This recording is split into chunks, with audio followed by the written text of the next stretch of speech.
भैया भैया thank you आपने सब्जेक्टिव वाली बुक बताई थी, मजा आ गया। लेकिन एक ऐसी किताब भी तो बताओ जिसमें ऑप्शंस और क्वेश्चन की प्रैक्टिस तो हो जाए जीके की। पहले ये बताओ, पढ़ रहे हो सब्जेक्टिव? अरे बिल्कुल पढ़ रहा हूँ, बहुत मजेदार है। अच्छा चलो फिर अब ऑब्जेक्टिव के लिए भी बता देते हैं, जिससे हम पढ़े थे वही बता देते हैं आपको। सभी व्यूअर्स को मेरा नमस्कार।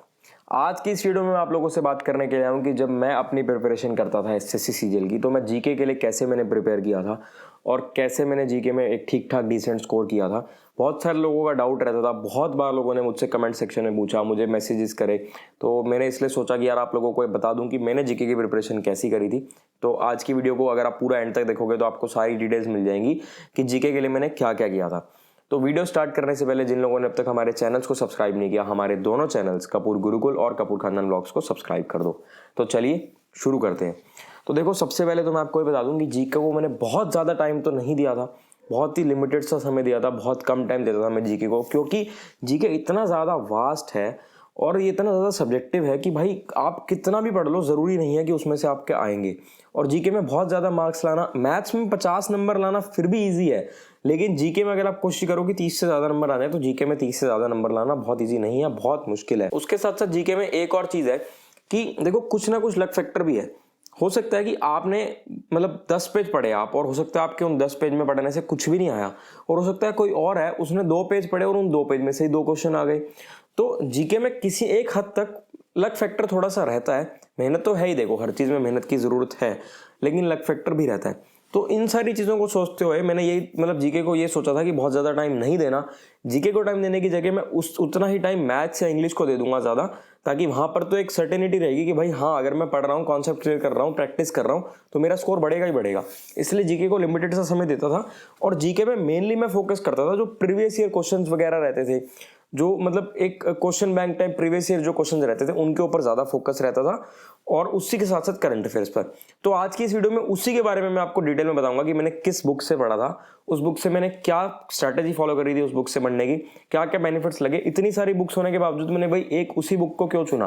पहले मैं थोड़ा सा कंफ्यूज था, मैंने 2-3 बुक्स रखी थी, मैं उनमें से थोड़ा सा मैंने देखा, लेकिन फिर उसको देखने के बाद फाइनली मैं एक ही बुक से पढ़ा था अल्टीमेटली। तो आज की इस वीडियो में आपको उसी के बारे में सारी डिटेल दूंगा कि उस बुक किस बुक से पढ़ा था मैं, और कैसे पढ़ा था मैंने, कैसे फॉलो करा था, और क्या मैंने स्ट्रैटेजी अपनाई थी। बहुत ज्यादा सब्जेक्टिव में नहीं पढ़ा था डिटेल में, मैं ऑब्जेक्टिव क्वेश्चन ही प्रैक्टिस करता था जीके के लिए। ऑब्जेक्टिव क्वेश्चन पढ़ता था, उनको रीड करता था, ताकि रीड करने से बहुत ज्यादा हाई चांसेस रहते हैं कि जो प्रीवियस ईयर के क्वेश्चन है ना, उसमें से कुछ क्वेश्चन रिपीट हो। और काफी बार क्वेश्चन रिपीट होते भी हैं। जो लोग तैयारी कर रहे हैं, जो लोग एग्जाम्स देते हैं, उनको पता है इस बारे में कि जो प्रीवियस ईयर क्वेश्चंस हैं वो काफी हद तक रिपीट हो जाते हैं जीके में। और ऑब्जेक्टिव क्वेश्चंस पर ही मैं मेन फोकस रखता था। उससे पहले एक और जरूरी बात, अगर आप लोग एसएससी की तैयारी कर रहे हैं तो आप अनअकैडमी यूज कर सकते हैं। इंडिया का लार्जेस्ट ऑनलाइन एजुकेशन प्लेटफॉर्म है। अगर आप लोग अनअकैडमी पर एक्स्ट्रा डिस्काउंट या फ्री टेस्ट सीरीज को अनलॉक करना चाहते हैं, तो आप मेरा कूपन कोड MASTERG को यूज करके फ्री टेस्ट सीरीज भी अनलॉक कर सकते हैं और एक्स्ट्रा डिस्काउंट भी पा सकते हैं। अनअकैडमी प्लस सब्सक्रिप्शन लेने के भी आपको बहुत से बेनिफिट्स मिलते हैं, जैसे कि आप अपने घर बैठे बैठे अपने फेवरेट एजुकेटर से अपने शेड्यूल के हिसाब से पढ़ सकते हैं। आस्क और फीचर का यूज करके आप अपने डाउट्स क्लियर कर सकते हैं, आप उनसे लाइव इंटरेक्ट कर सकते हैं। यहाँ पर कोई लैंग्वेज बैरियर नहीं रहता, क्योंकि आपको 12 से भी ज्यादा लैंग्वेजेस में पढ़ाया जाता है और सब कुछ आपको एक स्ट्रक्चर्ड फॉर्म में दिया जाता है। आपको पीडीएफ कंटेंट भी प्रोवाइड किया जाता है। यहाँ पर हर हफ्ते डेडिकेटेड बैचेस और टेस्ट सीरीज कंडक्ट करवाए जाते हैं। इन डेडिकेटेड बैचेस में आपको हर एग्जाम के हर सब्जेक्ट का कंप्लीट सिलेबस कवर करवाया जाता है टॉप एजुकेटर के द्वारा। अनअकैडमी पर हर संडे दोपहर 12 बजे होता है एक एसएससी कॉम्बैट, जो कि एक फ्री स्कॉलरशिप टेस्ट है। जो भी लोग एसएससी की तैयारी कर रहे हैं, उन्हें फ्री स्कॉलरशिप टेस्ट जरूर देना चाहिए। There is a scholarship pool of ₹1 crore. जो टॉप 3 रैंकर्स होंगे उन्हें एसएससी प्लस सब्सक्रिप्शन मिलेगा फ्री ऑफ कॉस्ट, और जो बाकी के रैंकर्स होंगे उन्हें अपनी रैंक के हिसाब से स्कॉलरशिप दी जाएगी। अगर आप लोग ये फ्री टेस्ट अनलॉक करना चाहते हैं, तो आप मेरा कोड MASTRG को यूज करके फ्री टेस्ट को अनलॉक कर सकते हैं। अगर आप एक्स्ट्रा डिस्काउंट चाहते हैं, तो आप मेरा कोड MASTRG को यूज करके एडिशनल 10% डिस्काउंट पा सकते हैं। अनअकैडमी के सारे लिंक्स आपको हमारी डिस्क्रिप्शन में मिल जाएंगे। तो चलिए अब बात करते हैं उस पर्टिकुलर बुक के बारे में जिस बुक से मैं पढ़ा था। तो भाई, किरण पब्लिकेशन की बुक आती है जीके के लिए, जनरल अवेयरनेस के लिए। इसमें आपको ऑब्जेक्टिव क्वेश्चंस मिल जाते हैं। ये हर कुछ समय के बाद मतलब एवरी ईयर शायद से अपडेट करते रहते हैं बुक को। और करंटली जो बिल्कुल लेटेस्ट बुक है, मैंने वो लेटेस्ट बुक मंगवाई है आप लोगों को दिखाने के लिए।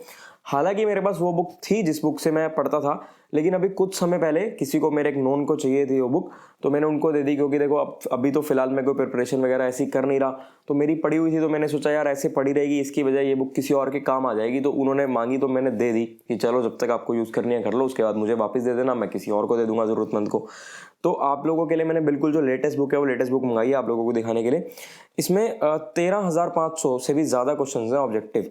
जो प्रीवियस ईयर है। और जो भी लोग एसएससी या एसएससी से रिलेटेड किसी भी एग्जाम की प्रिपरेशन कर रहे हो, जैसे सीजल हो गया, सीजल में तो आप लोगों को पता ही है कि आता ही है, सीपीओ जो दिल्ली पुलिस के लिए होता है, एमटीएस हो गया, सीएचएसएल हो गया, जो भी इस लेवल के एग्जाम्स होते हैं उन सब एग्जाम्स के लिए आप जनरल अवेयरनेस जो पढ़ना चाहें आप लोग इस बुक से पढ़ सकते हैं। इस बुक में मेन मुझे ये लगता था कि ऑब्जेक्टिव क्वेश्चंस थे ना, तो मुझे ये था कि यार ऑब्जेक्टिव पढ़ना है और काफी प्रीवियस ईयर बहुत सारे क्वेश्चंस थे, इतने ज्यादा क्वेश्चंस हैं, तो इनको अगर मैं एक दो बार मैंने शायद 2 बार इस बुक को रीड किया होगा, तो वही 1-2 बार रीड करना सफिशिएंट रहता है इस बुक को, क्योंकि आपका माइंड इतना रिटेन कर लेता है। और यही शायद रीजन था कि मेरे जीके में 2018 में 25 मार्क्स आए थे। आप लोगों को लग रहा होगा कि 25 मार्क्स लाना कोई बहुत ज्यादा बड़ी बात नहीं है। हाँ, 25 मार्क्स बहुत बड़ी बात नहीं है, लेकिन वो मैथ्स, इंग्लिश और रीजनिंग में, जीके में 25 मार्क्स लाना बड़ी बात है। जो लोग प्रिपरेशन कर रहे हैं, जो लोग एग्जाम्स देते हैं, उन लोगों को पता होगा इस चीज़ के बारे में। तो आपको डिटेल में बता देता हूँ कि मैं कैसे पढ़ता था। सबसे पहले तो आपको मैंने बता ही दिया कि 13,500 से भी ज़्यादा ऑब्जेक्टिव क्वेश्चन हैं इसमें, और स्क्रैच कार्ड वगैरह मिलता है आपको। पहले उस टाइम पर शायद मुझे ध्यान नहीं आता था, अब आने लग गया है स्क्रैच कार्ड। और इसमें सबसे पहले तो भैया आपको इंपॉर्टेंट चीज़ों के बारे में बताएंगे कि कौन से किस चीज़ की वेटेज कितनी है, किस टॉपिक से कौन से साल में कितने क्वेश्चन आए। हालांकि वो बहुत ज़्यादा आप लोगों को उसके चक्कर में नहीं फंसना चाहिए, क्योंकि अगर आप उस चक्कर में फंस गए तो आपको ये लगेगा कि यार हिस्ट्री से सिर्फ इतने क्वेश्चन, ज्योग्राफी से सिर्फ इतने क्वेश्चन, 2-2, 3-3 क्वेश्चन के लिए इतनी मेहनत करें, तो आपकी मेहनत कहीं ना कहीं कम हो जाएगी। तो उस चक्कर में मत पड़ना और सीधा आप अपना पढ़ाई की तरफ ध्यान करना। तो अगर आप इंडेक्स देखोगे ना, तो इन्होंने जो जनरल अवेयरनेस को अलग अलग चैप्टर्स में इसको डिवाइड किया हुआ है, और लगभग 23 चैप्टर्स हैं इस बुक में।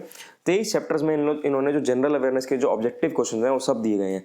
और उसके बाद भी हर चैप्टर में भी, जैसे कि अगर हम पहला चैप्टर देखें जो इंडियन हिस्ट्री है, उसमें टाइप वाइज डिवाइड किया हुआ है, तो ये एक बहुत बढ़िया चीज़ है। तो इसमें जो 1999 से 2010 के जो क्वेश्चन हैं वो ऑनलाइन अवेलेबल हैं, और उसके बाद के जो क्वेश्चन हैं वो इस बुक में आपको मिलेंगे। और जनरली जो पिछले कुछ 8-10 सालों की अगर बात करें, तो पिछले 8-10 सालों के ही क्वेश्चन ज़्यादा इंपॉर्टेंट रहते हैं, क्योंकि जो प्रीवियस ईयर क्वेश्चंस रिपीट होने के चांसेस रहते हैं, तो वो पिछले 8-10 सालों के जनरली रिपीट रहते हैं।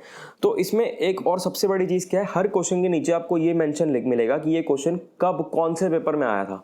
तो इससे आपको ये पता लग जाएगा कि हाँ, ये मोस्टली जितने भी क्वेश्चन हैं सारे प्रीवियस ईयर क्वेश्चन हैं। तो क्वेश्चन को पढ़ेंगे, इसका सॉल्यूशन आपको जो जैसे टाइप के बाद हर चैप्टर के बाद सॉल्यूशंस दिए हुए हैं, वहाँ से आप सॉल्यूशंस देख सकते हैं। तो जब मैं पढ़ता था, मैं क्या करता था, मैं 1 या 2 पेज के एक पेंसिल से मार्क कर लेता था, या कहीं दूसरे पेज पर लिख लेता था। जैसे क्वेश्चन पढ़ा, क्वेश्चन नंबर 1 पढ़ा, उसका जो मेरे को लग रहा है ठीक है, उसको मैंने मार्क कर लिया साइड में। ऐसे जब मेरे 10 या 20 क्वेश्चन हो जाते थे, उसके बाद मैं 10 या 20 क्वेश्चन का मार्क करने के बाद फिर एक साथ उन 10-20 का सोल्यूशन देख लेता था एंड में। तो इससे थोड़ा सा समय बच जाता था। और सॉल्यूशन में जो सबसे बढ़िया चीज़ मेरे को लगती थी ना, वो इस क्वेश्चन का आंसर तो दिया ही होता था, उसके आसपास की थोड़ी सी हिस्ट्री भी बताई होती थी। तो अब देखो, इससे मुझे क्या बेनिफिट लगता था कि जो मैं ऑब्जेक्टिव क्वेश्चंस पढ़ रहा हूँ प्रीवियस ईयर, ये तो मेरे को आ ही रहे हैं। जब मैं बुक को 1-2 बार रीड कर लूंगा, तो बहुत सारे क्वेश्चन मुझे देखते ही आंसर पता चल जाएगा, और एग्जाम में काफी हद तक रिपीट हो जाते हैं क्वेश्चन। इसी के साथ साथ जब मैं सॉल्यूशन देख रहा हूँ, तो सॉल्यूशन में उस क्वेश्चन के आसपास की हिस्ट्री का भी पता चल रहा है। यानी कि सिर्फ ऑब्जेक्टिव पढ़ने से ऑब्जेक्टिव के साथ साथ थोड़ी सी सब्जेक्टिव भी मेरी कवर हो रही है। तो इस चीज से बहुत हेल्प मिलती थी। और मैं भी आप लोगों को ये सजेस्ट करूंगा कि आप लोग जो है अपनी जीके की अगर प्रिपरेशन करें, तो ऐसे ऑब्जेक्टिव क्वेश्चन से करें, बहुत ज्यादा सब्जेक्टिव के चक्कर में ना फंसें। बहुत ज्यादा टाइम वेस्ट करने की जरूरत नहीं है। सब्जेक्टिव भी अगर आप पढ़ना चाहो तो आप कमेंट कर देना, अगर आप कहोगे तो मैं उसके लिए भी आपको बुक बता दूंगा। बुक मैंने ली थी, हालांकि मैं बहुत ज़्यादा नहीं पढ़ा था सब्जेक्टिव से, पढ़ा मैं ऑब्जेक्टिव से ही था, फिर भी बुक मैंने मंगवाई थी। स्टार्टिंग में थोड़ा बहुत मैं पढ़ा था, लेकिन फिर भी मैं आपको ये कहूँगा कि ज़्यादा आप लोग ऑब्जेक्टिव पर फोकस करना, क्योंकि अगर आपने एमसीक्यूज पढ़ लिए ना पिछले 8-10 सालों के, तो बहुत हाई प्रोबेबिलिटी है कि जब एग्जाम में क्वेश्चन टकराएगा, आपको देखते ही आंसर उसके सामने आ जाएगा। इसी के साथ साथ आप लोग करंट अफेयर्स पर भी फोकस रखना, ये तो ज़रूरी है ही है, लेकिन पिछले कुछ सालों का पैटर्न देखते हुए करंट अफेयर्स पर भी क्वेश्चन आ रहे हैं। करंट अफेयर्स की अगर बात करें, तो जब आपका एग्जाम होता है, उस एग्जाम से लगभग 6 से 8 महीने पुराने अगर आप करंट अफेयर्स पढ़ लेते हैं, पीछे के लगभग 6-7-8 महीने के करंट अफेयर्स पढ़ लेंगे, तो हाई चांसेस रहते हैं कि आपकी करंट अफेयर्स उसी में से आएंगे। कई बार ये भी देखने को मिल जाता है कि पिछले 1 साल तक के भी करंट अफेयर दिए हुए हैं, तो अगर आपके पास समय है तो आप 1 साल तक के करंट अफेयर्स पढ़ लेंगे तो बहुत अच्छी बात है। बाकी जीके के लिए बहुत ज़्यादा टाइम वेस्ट मत करना, लिमिटेड सा, मतलब एक अपना डेली का शेड्यूल बना लेना कि डेली के 20 मिनट या आधा घंटा 40 मिनट उतनी ही देर आपने जीके को देनी है। इस बुक से जिससे मैं पढ़ा था, इसका लिंक मैं डिस्क्रिप्शन में डाल दूंगा, अगर आप लोग लेना चाहो तो आप डिस्क्रिप्शन से जाकर देख लेना, आपको इस बुक का लिंक मिल जाएगा। कोई भी आपके मन में कुछ भी डाउट आता है, आप कुछ भी पूछना चाहें किसी भी चीज़ से रिलेटेड, जैसे मैथ्स, इंग्लिश, मतलब कुछ भी आपके मन में डाउट हो, आप हमसे कमेंट सेक्शन में पूछ सकते हैं। सब्जेक्टिव के बारे में भी अगर आप पूछना चाहो तो कमेंट कर देना। हमारे इंस्टाग्राम, टेलीग्राम, सारे लिंक्स आपको हमारे डिस्क्रिप्शन में मिल जाएंगे। जिन लोगों ने अब तक हमारे चैनल्स को सब्सक्राइब नहीं किया, हमारे दोनों चैनल्स कपूर खानदान व्लॉग्स और कपूर गुरुकुल को सब्सक्राइब कर दो। ठीक है, फिर मिलेंगे आपसे अगली वीडियो में।